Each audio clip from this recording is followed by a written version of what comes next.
Hello, winners, and welcome to Two for the Win with your hosts, Nick and Wil. By popular demand, we're following up on a topic about balancing human leadership and accountability. It's going to be a little nuanced from before, and we'll get into it in a little bit. But first, please be sure to subscribe, share, and follow Two for the Win on your favorite platform. And want to give shout out to Nick Menard and his new Amazon best-selling book, The 1% Push. You can get it on Amazon. You can get it on Audible. You can go visit nickmenard.com, order it there too. But and thank you for sponsoring today's episodes, Mr. Best-selling author. Thank you, Wil. Hello, Wil. Hello, winners. I'm so excited. I know. Look, you got the logo all sported. Everything's all good to go. Fun times. All right. Well, today we wanted to build upon. So we got some feedback about, maybe tell us a little bit more about how can you have a psychologically safe human leadership type environment, but still drive accountability. And sometimes people get caught up and they feel like they have to protect their people. So, obviously a lot of times we're working in collaborative environments and maybe somebody isn't as enthralled with somebody and maybe they raise concerns and it's done in different ways. But and so the natural inclination for some leaders is to go into protective mode. But is that really the right approach to take? Or is there maybe a more healthy and fair approach to take? And so that's what we're going to chat about today. But any high level thoughts on this topic, my friend, before we jump into our quotes and quips? It should be the Will Schmidt episode because I've been under amazing leaders in my 45 years life, but on this topic, there is no one who come close to you, my friends. I had the chance to work under your stewardship and leadership 7-8 years ago now. Time flies. And it's true what everybody were saying. Oh, Will is so nice, so great to work for and with. And everybody in your region, in your teams, always have a smile on their face. They're always happy, but they're always performing at a high level. And that was always like, usually you have one or the other. It's very rarely both together. And I'm like, I want to learn his secret. And, I learned. So I'm excited for everybody to hear about your way to do it, which is keep things simple by all means, people centric, but you will say more, but also never lose track of what the end goal is. So excited for the episode. Yeah, no, thank you. I appreciate the kind words. And hopefully our winners, our listeners are able to glean some nuggets from today's episode and can apply them, especially those in leadership positions. So shall we get on to our favorite segment? Quotes and quips. There we go. All right. So first quote, this month there is a particular somebody, Martin Luther King Jr. celebrates his birthday.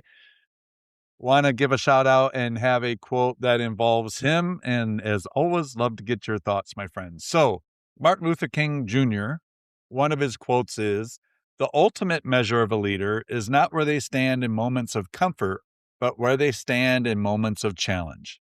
Thoughts on that one? Everybody can be great when everything is easy and flowing like it's supposed to be. But when you recognize real strength is when time of challenges arise. And so this quote amplified that's that's the case for so many people in business. When you look at, you can never have a business where everything goes always perfectly the way that you want to be. But when things are not going the right way, what are you doing to differentiate yourself from others? And that's where you see really people who can apply, strengths by staying calm, sticking with principles, sticking with what works, shifting things that need to be shifted for certain aspects of your business, but never lose track of what really matters, which is the client for most business. So yeah, I love this quote. Yeah. And I think of, kind of touching upon what you were saying. It's in times of adversity, are you going to stay true to the standards and the principles, or are you going to wilt under pressure? And that pressure could be, maybe it's not adversity in terms of a threat to the business or, if you're an entrepreneur, to your market, maybe it's more of a threat of, hey, you have somebody who's a good performer, but their attitude isn't great. and you need to have a difficult conversation. Are you going to have that difficult conversation, or are you going to turn and look away because the performance is maybe above average, but even though the behavior is below average? And I think, and sometimes it could be the inverse. Maybe you got somebody who's like great. They have the great mindset. They have, great interactions with others, but they lack either the clock speed or the process or the consistency to maintain certain levels of performance. Are you going to have that conversation with them, or are you like, oh, I don't want to, put a little damper on their spirit because they're such a positive force within the team? And those are not easy questions to answer, but you have to channel that inner courage to be fair and consistent and, maintain the standard. 100%. All right. The next one is a quip. Again, these quips lately are anonymous, but they're good. So as long as it's not the anonymous who's going to like cyber attack me, it's all good. But here it is. It says, your culture isn't defined by your values. It's defined by what you tolerate. Thoughts on that one? Mm. Mm. Ooh, I like that. So yeah, so that's surprise because we didn't talk about it before. So Yeah. I love this actually because you get the real answer. So we all have values, right? So, but not everybody have the same value as you. All right. So whatever you are going to tolerate by the value of others will generate the fact if you really believe and stay true to your own values. So meaning you need to pay attention. It's not only what comes out of you, it's also what you are receiving. And you need to have clear boundaries about those. It's not that your value should be the only one that should be approved and worked on, but it should be very clear to not approve something coming from the outside that may differ completely from your own values. Then you will not be taken seriously as a leader. So very important to stay true to what you believe, share your value. That's why as a leader, you always have to be able to communicate with people about what your expectations are, but also about the value that you expect others to portray it. And it should allow others to not come up with things that are in conflict with your own values. Yeah, I totally agree. And, um, I went back, I was thinking about my response to the Martin Luther King Jr. quote. And it's kind of the same. Are you going to tolerate poor behavior but high performance? Or are you going to tolerate low performance but great behavior? And so what you tolerate ends up formulating the culture, because leaders, you are the straw that stirs the drink. And so, or, I think people who know me know I like to have a little fun and joke around. I'm the king of the horrible dad jokes, but I mean, but some people's humor is different, right? And some Mhm. people could be maybe towing that line where it's, you know, one part humor, another part could be like harassing. Are you going to tolerate that?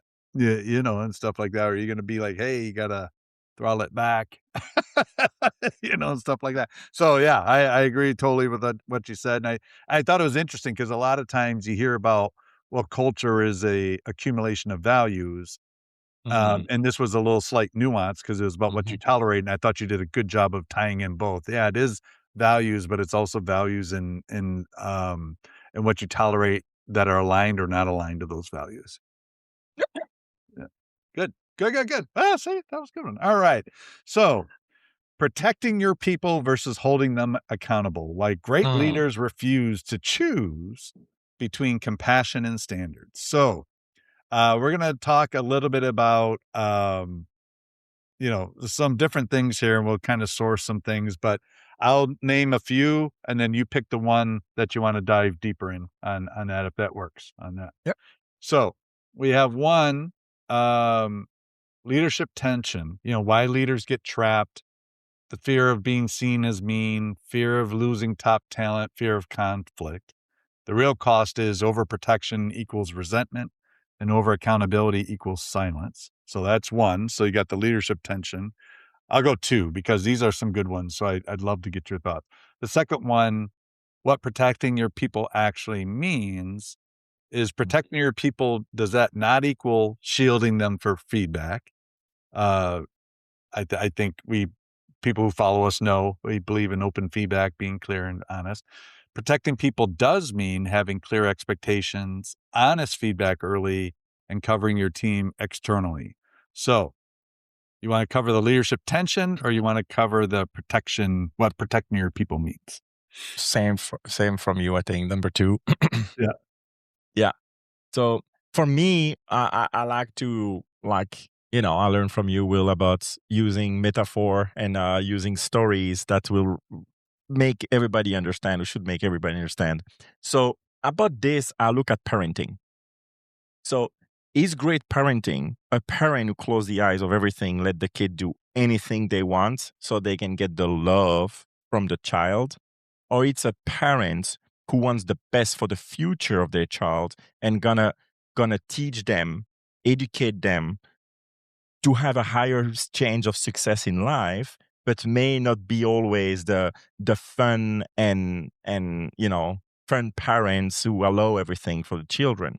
And I'm Mhm. much rather have tough love. And I know it's hard when you are younger, but here we are professionals. So we should see the difference between the two. But I always said, when people said, well, Nick, you have that natural leader, for example, in your business or in your region or in my travel agency, someone who is naturally like speaking up, someone who is naturally do things like that. I want to protect that person to make sure the person stay and continue to grow within the agency. But I'm Mhm. going to probably be tougher with that person because I know what they need in order to go to the next level. All right. So feedback is one point that you mentioned, is extremely important. Shielding someone doesn't mean allowing everything and anything at all cost. It means you are gonna maybe have the extra time with that person in because you want that person to reach the potential that you see in them. All right. And if it's a leader to another leader, you want that person to be able to reflect the way they are to others by coaching. And so it's very important to have that protection feel, knowing that the person has your back, your leader has your back. That's super important, but not at all costs. Has your back because they know you do the right thing. They know that you follow the protocol when need, but they know that you have the extra hits that make a difference between closing and not closing in some businesses. But you want that person to go to the next level as well. So you're going to provide feedback. You're going to coach that person. You're going to be sometimes harder to that person because they know they can't handle it, and you know that's needed for their progress and their development. Yeah, well said. And I think of protection is about dignity, not comfort, right? You have Mm. dignity for the person, you have dignity for the the work and the value that's being provided, you have dignity for the clients, dignity for coworkers. So, somebody who I started following a little bit more on social media from their old speech clips, and that I didn't do in the present moment back then, but I've really come to admire is Nick Saban. And Nick Saban, former coach for the Alabama Crimson Tide and multi collegiate champion, NCAA football champion with multiple teams.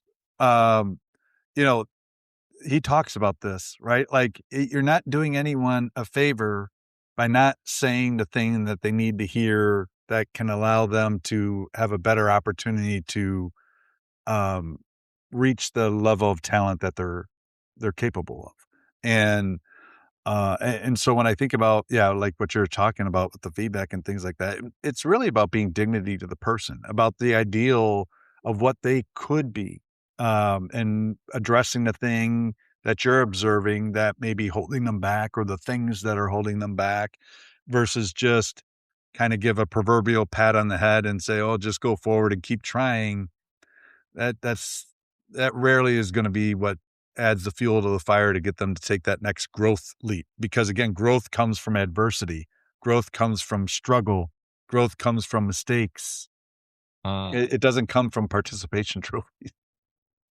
No, and that's a great analogy about sports because when you are playing, at any level, but definitely in a professional level or semi-professional level, you hear that a lot in a team setting. Well, the coach is so hard with that person, he's harder with that person, and you know, you don't have to be using someone as an example by always having the person being the reason why things are not going well, but usually in my experience in team setting, in sport team setting, when someone is actually hard, when a coach is hard on a specific player, is because he sees the possibility, the potential of that player. All right. Usually it's bad news when you have someone like a young potential player coming in the team and the coach is barely talking that person. He's just going with the Mhm. flow, going with the drill, but he never gets, like coached. All right. I much rather have a coach, and maybe at the time when I was younger, I didn't like it. I'll just admit it. But I much rather know with looking in the feedback and know in my business career, I'm much rather have someone tougher with me and telling me the way it is instead of shielding me, but it's not gonna help me improve or develop. So in sports setting, you see that a lot. I remember of a person in Belgium. The coach was on his back nonstop, but the person had the biggest career of all the people I ever played with. But he was drilled by the coach, but it's for the reason that he's so potential and he wanted to get the out of him. And or he just gonna get it or he's gonna collapse. Sometimes the coach was probably a little bit too strong about some stuff.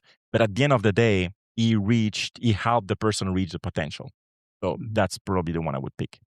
Yeah, no, totally agree. Yeah, and I remember same. Like getting coached hard is not fun. I remember swearing under my breath, the thoughts that went through my head, but once you get past the emotion and you just take it for what it is, it's feedback for an opportunity to improve.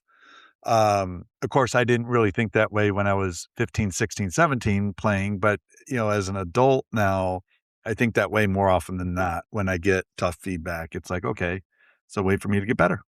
And of course, for us in business setting, in corporate America setting, or anywhere you are currently, there are ways to coach.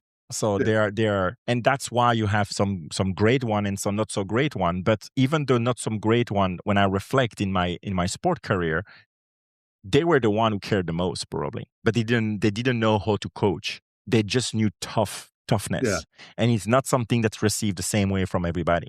There are some people who can be as tough as you want. They're gonna do it. They're gonna drill it. They're gonna be coached. But there are some who are just gonna say like, "Hey, f you, I'm out."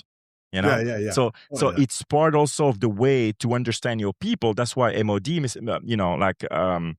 like when you learn people are so important because you need to know how to speak to your talents. All right. Mm. In business setting, you can definitely not act like some of my coach in sport were acting, but it's important to understand what actually work for your people. And Right.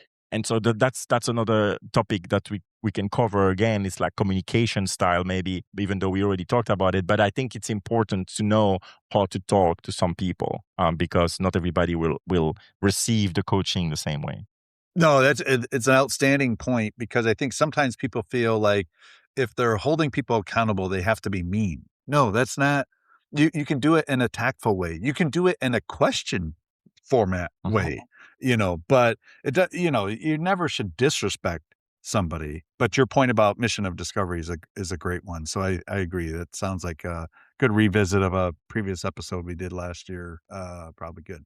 All right. I'm gonna read 3, and you pick the one you want. So, accountability without psychological safety backfires. So, when accountability is enforced without trust, people hide mistakes instead of fixing them. The second one is leaders protect people by setting clear standards. Ambiguity is not kindness, it's abdication. And the fourth one is accountability must be predictable, not personal.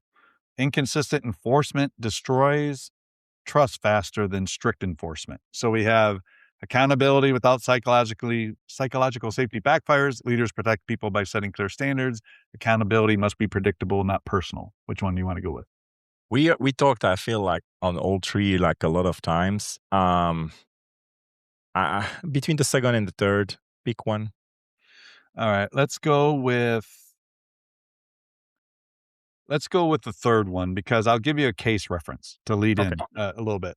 So there's a case reference from Reed Hastings, who is the CEO from Netflix, where he sent out Mm. basically a culture memo, and I'm not going to read the whole thing, but it's basically the thematic thing about the culture memo that he sent is they were very explicit.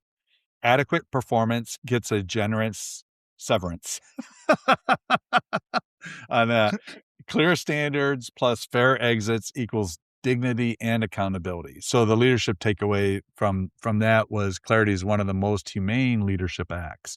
But I think with the clear standards, I'm curious about your thoughts, but I think sometimes clear standards doesn't mean you have to be very verbose, and clear standards doesn't mean that you change those standards on a regular basis, right? Like, I mean, you should have some stick-to-itiveness with some of those fundamental principles. But I've said enough already. I want to give you the floor to share your thoughts. Yeah, that's a delicate one. I agree with you. The standard should be really set for me, but the way to handle situation within the standards can vary based on situation and based on style of of the person that you are working with. So, but I do believe that the standard needs to be set. Like here's the way we're gonna win. I like that sentence. Mm, We're gonna win this way. We're gonna be tough. I come back with sport now. We're gonna be known as a tough team to play against, or we're gonna be known as a top defensive team, and we need to figure it out offensively, or gonna make it happen, or the opposite. But the standard that we are gonna be known for, we're gonna be known for that, and that should never change. Now, the way that we handle all the component to get to our end goal, which is winning, in sport and in business is the same. You want to win, um, may differ based on the timeline, based on economic situation, based on political situation, sometime like last year, and things like that. But you need to be able to have something to look further away and see the light, and that's where we need to go. And then the way that we go, the road we take may differ from person to person, from business to business. So that's the way I look at it. But if you don't know the why or the how, the how can change, but the why should stick. And that's, I think, the way I would try to explain this subject is, we know why, we're gonna figure it out under the way, but we need to not to stick with the why we have. So that's pretty much the way I see it. yeah, I love it. I loved your sports analogy because it made me think when you were talking about it, hey, we're going to be a defensive team and we'll figure out the offense, or we're going to be an offensive team, we'll figure out the defense. You can't be all things at all times. You got to plant your flag on a certain aspect and then, develop excellence around that. And then the other things Mhm. will come along. So I really Identity, like that's the word I was looking. You need to have your identity. Like that. if you know the identity, you that's why you hear a lot of player or even coach or leaders, we lost our identity. We Mm, don't have an identity right now. And that's the first thing we need to figure it out. Because if we don't have an identity, one day we're going to be fantastic sellers. The day after, we're going to be fantastic customer service people, but we're never going to be both. So we're going to win in one way and lose on the other. So mm, if we don't have a clear identity and we know what we need to work on, we need to continue to improve what we're great at, but we need to also figure out the things that we're not that good at, and that's the pattern that needs to be developed. But we need to have the identity in order to be able to develop everything around it. yeah. Well said. Love it. All right. The last two: protect the person, not the behavior. So leaders confuse compassion with tolerance. And then the last one: accountability is a form of respect. Low expectations communicate low belief. Which one do you want to tackle on this? uh the first one. The first one, so it's protect the person, not the behavior, right? Yes. All right. So this is also an example, very clear, and it's a sport example, but it can be applied anywhere. How many times do you see a player in any sport who is doing something that is unacceptable? The leader, the coach, or the owner or something, you know the way they are reacting. They said, How listen, about I Draymond know. Green and Steve Kerr recently, right? Like that. Oh, I will not, because that's slavery. I mean, that's slavery in the sense of care takes all the blame when a player should never leave the team. But it's another story. It's Yeah. another story. But I mean by that, like any story may be, egregious. Like, I don't want to give a name for an example because otherwise I take a side, but I just want to give an example. Someone is doing something, it's a football player, for example. He's doing something outside the football field. All right. Yes. And then the coach comes up and said, listen, I know him. I know the kind of person he is, like I know I know the way he is. I know his heart, So I don't condone what he did outside the football field because he should not have done that. But I know the person, so something had to trigger him. He should have reacted differently. He should have blocked his ear, but he react a certain way. But I will always protect the player because I know him as a person. So I know that it was not his intention toward a person or an association or organization. It was literally because something triggered him and he was not strong enough to actually smile not and not react to words. All right. But I know the person. So that's the way I see it in business as well. You may do the wrong thing at an inappropriate time, but you know the person, as a person, you will respect the person and you care for the person and you will always defend the person because you know the character, the identity, the person. Right. But it doesn't mean that you condone what the person actually did. And so I truly believe in that. Now it depends of the behavior, the level of what happened. But I totally agree that some people sometimes do something wrong on a second or 2 seconds of wrong judgment may change the whole aspect of your life or your career. But it doesn't mean that you are a wrong or a bad person inside. It just means that you had a very bad decision made during those couple of seconds. And that's a very dangerous line to cross. And I think that a lot of people, everybody probably can be triggered at some point to cross that line. Now, how you cross matter, but it doesn't mean that you are a bad human being because you cross that line. Again, depending what you cross, of course. But I do believe that there is a line to not cross, but the line can be crossed. And as a leader, I know I will have the back of my people that I truly believe and support and work with for a while. I always tell them, I have your back because I know whatever happened in your career, I know you did it with good intention. But sometimes some stuff may be said that it should not have been said.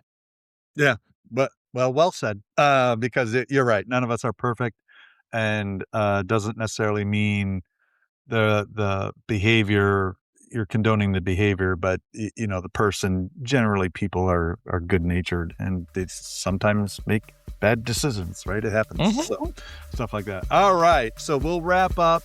So when you're thinking about driving accountability, but doing it in a psychologically safe way, the best leaders operate from this stance. I've got your back and I expect your best, right? And it's having that balance between the two. So they defend their people externally, they challenge them internally, set clear expectations, enforce standards consistently, and treat mistakes as data, not drama, like they're learning opportunities, right?